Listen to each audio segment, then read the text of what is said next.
You unironically wish I did ASMR? Yeah, no thanks. Honestly, you know, I think ASMR when it's like sounds is cool. I don't like vocal ASMR. It gives me the heebies, okay? It sounds too much like it's in my ears and freaks me out. That's just a me thing. So I don't like it. That's number one. Number two, I don't think that's a good idea for me. I think that's a good idea because what happens is everyone that I know that does ASMR gets 5,000 gooners trying to DM them all day the moment they do ASMR. And it becomes really annoying. And then if they shut down like their comment sections and they shut down like different things, whatever, they get those people in their chat. Even if they do ASMR one time and then they just go back to gaming, they still get like a lot of people being weird and it becomes really hard to deal with. And I've heard so many horror stories and I've seen it and I'm like, Even if you're like not trying to make that kind of content, there will still be those people that show up and see it that way. You can't control that, you know? Which I think if they keep it to themselves, don't care, fine, you know, like totally fine, time and place. But the problem is that they keep like getting all up in your chat and making it obvious. And I'm like, man, that's the part where I'm like, So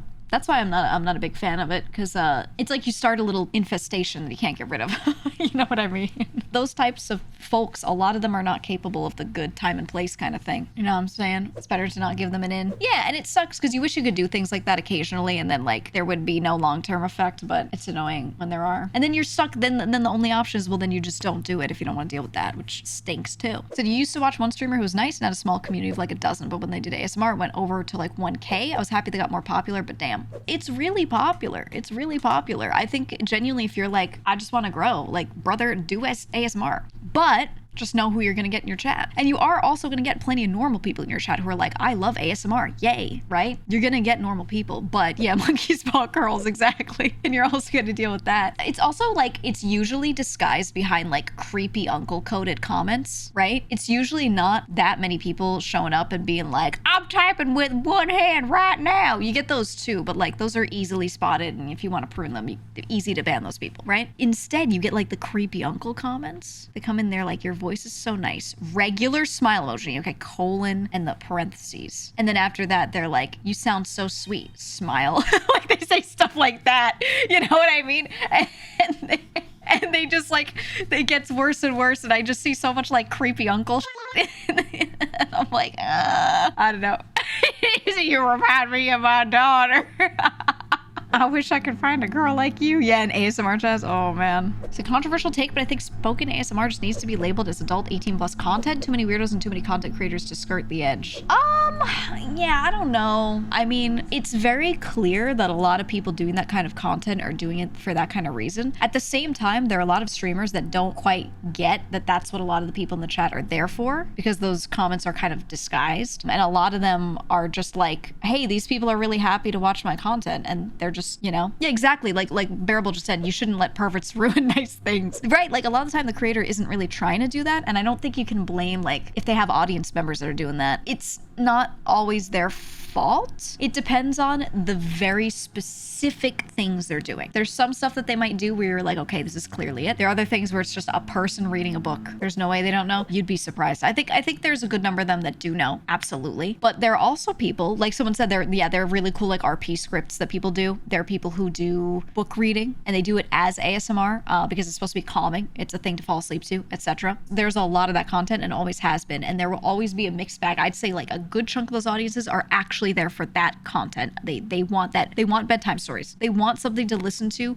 calm themselves. That is what they're there for, which is why it's in an ASMR format, just not a standard reading. And then on top of that, yes, there are a bunch of people that are there for like, oh, I want to listen to the girl talk real close in my ear or whatever. And I don't think you can blame those people, you know, like, and who are we to say like they shouldn't want those viewers? Because as long as those people aren't being super weird in their chat, as long as they're not being obviously weird and ruining like the chat vibe, the community vibe, what's the harm, right? What's the harm? It's just more people viewing their content, which makes them maybe find more viewers that are there for that sort of thing, you know, or whatever. I think there's nothing wrong with it. So I don't know. I'm not like opposed, and I wouldn't say like, oh, they should all be marked 18+, you know, when we know there are good chunks of those chats that are there for certain reasons, if that person really isn't making that type of content. You know what I'm saying? It's just so much gray area that I feel like you shouldn't restrict too hard. You just kind of like watch, and if they push a line, they push a line. That's all. If they know what they're doing, they should make it 18+ in that case. Yeah, that's the thing. They should label their own content. And if I go to my sidebar here and I scroll down, I can go right now and add content labels, and I can add sexual themes.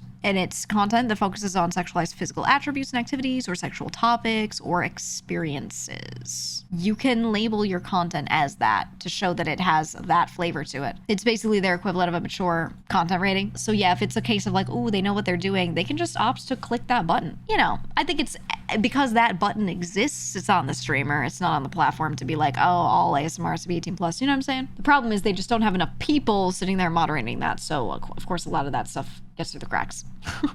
You know? So there's no real engagement with ASMR though. The only one that engage are creeps. Not true. Depends on the creator. Depends on the content they're making. I've seen plenty of like people that do ASMR script readings. It's like a full RP scenario. And they're almost like writing the script as they go and trying to make like something a little funny or like a dramatic story. And a lot of the people that are in the chat are bouncing back with ideas of like what the character could say. They're basically like writing fanfics together. And it's just like a creative experience. There's a good amount of that. It's just not the most watched thing. So you're not going to see a lot of that. But there is a good chunk of that. Those communities are really fun. I'd say a lot of that goes into the channels where it's a guy doing ASMR. And not so much on Twitch, more on YouTube, but they'll do like script readings and stuff. One of my friends does this actually.